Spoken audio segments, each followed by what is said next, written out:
नमो नमः।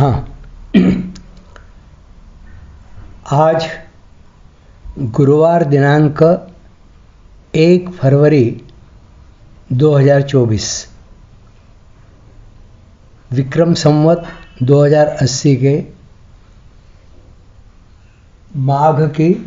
माघ कृष्ण की षष्ठी। कल श्रीमद् भगवद गीता के 7वें अध्याय के 18वें श्लोक का विवेचन हमने देखा था, जिसमें विशेष रूप से 4 प्रकार के जो भक्त होते हैं उनमें से ज्ञानी अथवा प्रेमी भक्त के संबंध में विशेष चर्चा आई थी। उसी बात को आगे बढ़ाते हुए भगवान आगे के श्लोक में कहते हैं कि ज्ञानी अर्थात प्रेमी भक्त की वास्तविकता और उसके भजन का प्रकार वे अगले श्लोक में देते हैं। बहूनां जन्मनामन्ते ज्ञानवान् मां प्रपद्यते वासुदेवः सर्वमिति स महात्मा सुदुर्लभः।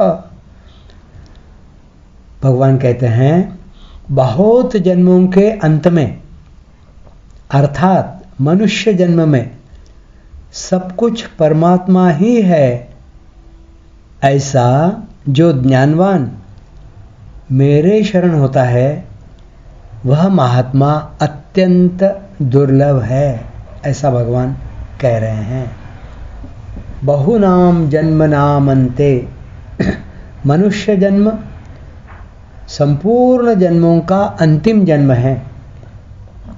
भगवान ने जीव को मनुष्य शरीर देकर उसे जन्म मरण के प्रवाह से अलग होकर अपनी प्राप्ति का पूरा अधिकार दिया है। यह बहुत महत्वपूर्ण बात है। भगवान ने जीव को मनुष्य शरीर देकर उसे मतलब मनुष्य को जन्म मरण के प्रवाह से अलग होकर अपनी मतलब भगवान की प्राप्ति का पूरा अधिकार दिया है। परंतु यह मनुष्य भगवान को प्राप्त न करके राग के कारण फिर पुराने प्रवाह में अर्थात जन्म मरण के चक्कर में चला जाता है। इसलिए भगवान कहते हैं अप्राप्य माम निवर्तन्ते मृत्यु संसार वर्त्मनि। यह 9वें अध्याय में आता है, जहाँ भगवान आसुरी योनियों और नरकों के अधिकारियों का वर्णन करते हैं। वहाँ दुर्गुण व दुराचारों के कारण भगवत प्राप्ति की संभावना न दिखने पर भी भगवान कहते हैं माम प्राप्यैव कौन्तेय ततो यान्त्य धमाम गतिम। अर्थात मेरे को प्राप्त किए बिना ही ये प्राणी अधम गति को चले गए, अर्थात वे मरने के बाद मनुष्य योनि में भी चले जाते हैं तो कम से कम मनुष्य तो रह जाते, पर वे मेरी प्राप्ति का पूरा अधिकार प्राप्त करके भी अधम गति को चले गए। संतों की वाणी में और शास्त्रों में आता है कि मनुष्य जन्म केवल अपना कल्याण करने के लिए मिला है, विषयों का सुख भोगने के लिए तथा स्वर्ग की प्राप्ति के लिए नहीं। इसलिए गीता ने स्वर्ग की प्राप्ति चाहने वालों को मूढ़ और तुच्छ बुद्धि वाले कहा है। अविपश्चितः 2 अध्याय में आया है और अल्पमेधसाम 7वें अध्याय के 23वें श्लोक में इन शब्दों का प्रयोग हुआ है। यह मनुष्य जन्म संपूर्ण जन्मों का आदि जन्म भी है और अंतिम जन्म भी है। संपूर्ण जन्मों का आरंभ मनुष्य जन्म से ही होता है अर्थात मनुष्य जन्म में किए हुए पाप 84 लाख योनियों और नरकों में भोगने पर भी समाप्त नहीं होते, बाकी ही रहते हैं। इसलिए यह संपूर्ण जन्मों का आदि जन्म है। मनुष्य जन्म में संपूर्ण पापों का नाश करके, संपूर्ण वासनाओं का नाश करके अपना कल्याण कर सकते हैं, भगवान को प्राप्त कर सकते हैं। इसलिए यह संपूर्ण जन्मों का अंतिम जन्म है। मतलब यह आरंभ भी है और अंतिम जन्म भी है। आरंभ इसलिए कि यहाँ जो कुछ करना है कर लो, और अंतिम इसलिए है कि बस इसके बाद और दोबारा उस चक्र में जन्म मरण रूप पुनरपि जननम पुनरपि मरणन के फेरे में न पड़े, इस अर्थ से वह अंतिम भी है। भगवान ने 8वें अध्याय के 6ठे श्लोक में कहा है कि जो मनुष्य अंत समय में जिस जिस भाव का स्मरण करते हुए शरीर छोड़कर जाता है, उस भाव को ही वह प्राप्त होता है। इस तरह मनुष्य को जिस किसी भाव का स्मरण करने में जो स्वतंत्रता दी गई है, इससे मालूम होता है कि भगवान ने मनुष्य को पूरा अधिकार दिया है। अर्थात मनुष्य के उद्धार के लिए भगवान ने अपनी तरफ से यह अंतिम जन्म दिया है। अब इसके आगे यह नए जन्म की तैयारी कर ले अथवा अपना उद्धार कर ले, इसमें यह सर्वथा स्वतंत्र है।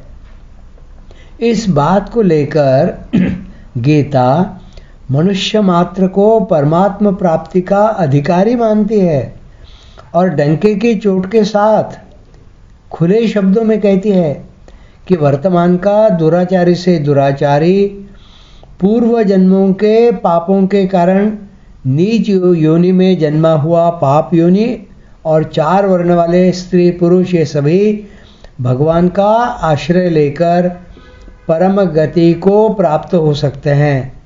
यह श्रीमद् भगवद गीता के 9वें अध्याय में आया है।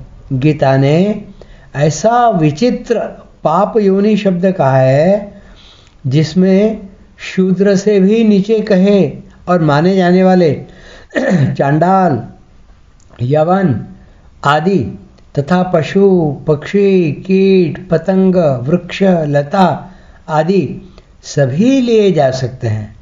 हाँ, यह बात अलग है कि पशु पक्षी आदि मनुष्येतर प्राणियों में परमात्मा की तरफ चलने की योग्यता नहीं है, परंतु परमात्मा के अंश होने से उनके लिए परमात्मा की तरफ से मना नहीं है। उनमें से बहुत से प्राणी भगवान और संत महापुरुषों की कृपा से तथा तीर्थ और भगवत धाम के प्रभाव से परम गति को प्राप्त हो जाते हैं। हमने देखा है ना कि बहुत बार प्रभु रामचंद्र जी के मंदिर में अथवा हनुमान मंदिर में कोई बंदर आते हैं और वहाँ पर वो पूजा करते हैं, बैठते हैं, घंटा बजाते हैं। ऐसे YouTube पर बहुत सारे एपिसोड्स आते हैं। कोई कुत्ता वहाँ जाएगा और वहाँ दंडवत प्रणाम करेगा, माथा टेकेगा प्रभु चरणों में या मंदिर के सामने। कभी कभी कोई नाग शिव जी को पिंडी को लपेटकर वहाँ पर बहुत दिनों तक बैठा रहता है। ऐसे भी सौभाग्यवान प्राणी होते हैं। हाँ, यह बात अलग है कि पशु पक्षी आदि मनुष्योत्तर प्राणियों में परमात्मा की तरफ चलने की योग्यता नहीं है, परंतु परमात्मा के अंश होने से उनके लिए परमात्मा की तरफ से मना नहीं है। उनमें से बहुत से प्राणी भगवान और संत महापुरुषों की कृपा से तथा तीर्थ और भगवत धाम के प्रभाव से परम गति को प्राप्त हो जाते हैं। देवता भोग योनि हैं, वे भोग में ही लगे रहते हैं, इसलिए उनको अपना उद्धार करना ऐसा विचार नहीं होता। परंतु वे अगर किसी कारण से भगवान की तरफ लग जाएं तो उनका भी उद्धार हो जाता है। इंद्र को भी ज्ञान प्राप्त हुआ था, ऐसा शास्त्रों में आता है। भगवान की तरफ से मनुष्य मात्र का जन्म अंतिम जन्म है, कारण कि भगवान का यह संकल्प है कि मेरे दिए हुए इस शरीर से यह अपना कल्याण कर ले। अतः यह अपना कोई संकल्प न रखकर केवल निमित्त मात्र बन जाए तो भगवान के संकल्प से इसका कल्याण हो जाए। दोनों बातें, या तो उसका अपना संकल्प हो, अन्यथा वह पूर्ण समर्पण कर दे, निमित्त मात्र बन जाए तो भगवान के संकल्प से भी उस साधक का, उस प्राणी का, उस मनुष्य का कल्याण हो जाए। जैसे 11वें अध्याय के 34वें श्लोक में भगवान ने अर्जुन से कहा है, मेरे द्वारा मारे हुए को ही तू मार दे, मया हतास्त्वम जहे, तू चिंता मत कर, मां व्यथिष्ठाः, तू युद्ध कर, तेरी विजय होगी, युध्यस्व जेतासी। इसी तरह से भगवान ने कृपा करके मनुष्य शरीर दिया है। अगर मनुष्य भगवान से विमुख होकर संसार के राग में न फंसे तो भगवान के उस संकल्प से अनायास ही मुक्त हो जाए। भगवान का संकल्प ऐसा नहीं है कि साधक की इच्छा के बिना उसका कल्याण हो जाए। अर्थात जैसे शाप या वरदान दिया जाता है वैसा यह संकल्प नहीं है। तो फिर कैसा है यह संकल्प? भगवान ने मनुष्य को अपना कल्याण करने की स्वतंत्रता इस मनुष्य जन्म में दी है। अगर यह प्राणी उस स्वतंत्रता का दुरुपयोग न करे, अर्थात भगवान और शास्त्रों से विपरीत न चले, कम से कम अपने विवेक के विरुद्ध न चले, तो उससे भगवान और शास्त्रों के अनुकूल चलना स्वाभाविक होगा। कारण कि भगवान और शास्त्रों से विपरीत न चलने पर दो अवस्थाओं में से एक अवस्था स्वाभाविक होगी। या तो वह शरीर, इंद्रिया, मन, बुद्धि से कुछ नहीं करेगा, या केवल भगवान और शास्त्र के अनुकूल ही करेगा। कुछ नहीं करने की अवस्था में, अर्थात कुछ करने की रुचि न रहने की अवस्था में मन, बुद्धि, इंद्रियों आदि के साथ संबंध विच्छेद हो जाता है। कारण कि कुछ न कुछ करने की इच्छा से ही कर्तृत्वाभिमान उत्पन्न होकर अंतःकरण और इंद्रियों के साथ संबंध जुड़ता है, और अपने लिए करने से फल के साथ संबंध जुड़ता है। कुछ भी न करने से न कर्तृत्व अभिमान होगा और न फलेच्छा होगी, प्रत्युत स्वरूप में स्वतः स्थिति होगी। शास्त्र की आज्ञा के अनुसार निष्काम भावपूर्वक कर्म करने की अवस्था में करने का प्रवाह मिट जाता है और क्रिया तथा पदार्थ से संबंध विच्छेद हो जाता है। क्रिया और पदार्थ से संबंध विच्छेद होने से नई कामना होगी नहीं और पुराना राग मिट जाएगा, तो स्वतः बोध हो जाएगा। तत्स्वयं योग संसिद्धः कालेनात्मनि विन्दति। श्रीमद् भगवद गीता के 4th अध्याय में यह बात आई है, गीता में आया है। निष्काम भाव से विधि पूर्वक अपने कर्तव्य कर्म का पालन किया जाए तो अनादि काल से बने हुए संपूर्ण कर्म नष्ट हो जाते हैं। 4th अध्याय में यह बात आई है। ज्ञान योग से मनुष्य संपूर्ण पापों से तर जाता है, यह बात भी 4th अध्याय में आई है। भगवान भक्त को संपूर्ण पापों से मुक्त कर देते हैं, 18वें अध्याय में यह बात आई है। जो भगवान को अज व अनादि जानता है वह संपूर्ण पापों से मुक्त हो जाता है, 10वें अध्याय में यह बात आई है। इस प्रकार कर्मयोग, ज्ञान योग और भक्ति योग तीनों योगों से पाप नष्ट हो जाते हैं। तात्पर्य यह निकला कि अंतिम मनुष्य जन्म केवल कल्याण के लिए ही मिला है। मनुष्य जन्म में सत्संग मिल जाए, गीता जैसे ग्रंथ से परिचय हो जाए, भगवान नाम से परिचय हो जाए, तो साधक को यह समझना चाहिए कि भगवान ने बहुत विशेषता से कृपा कर दी है। पुनः पढ़ता हूँ, मनुष्य जन्म में सत्संग मिल जाए, गीता जैसे ग्रंथ से परिचय हो जाए, भगवान नाम से परिचय हो जाए, तो साधक को यह समझना चाहिए कि भगवान ने बहुत विशेषता से कृपा कर दी है। अतः अब तो हमारा उद्धार होगा ही, अब आगे हमारा जन्म मरण नहीं होगा। कारण कि अगर हमारा उद्धार नहीं होना होता तो ऐसा मौका नहीं मिलता, परंतु भगवान की कृपा से उद्धार होगा ही, इसके भरोसे साधन नहीं छोड़ना चाहिए। प्रत्युत तत्परता और उत्साहपूर्वक साधन में लगे रहना चाहिए।